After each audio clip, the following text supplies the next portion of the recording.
In this video, let me show you how to get Seraph and Archero 2. First, make sure you have the Archero 2 app. If you don't have it, just download it on Play Store or App Store. Now let's open Archero 2. Make sure you are logged in.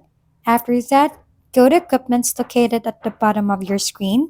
Now click on the Characters tab beside of Gear and Runes. In here, find Seraph among the characters, and you can see here you can buy it with real money. So let's click the Buy button, and you can see you can pay it with different payment methods.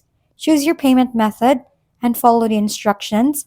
Now, if you already have the character, your current gears will automatically equip with Seraph.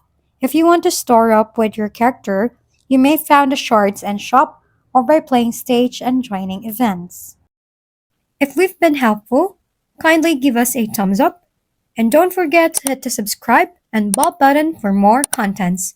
For any questions and suggestions, comment down below.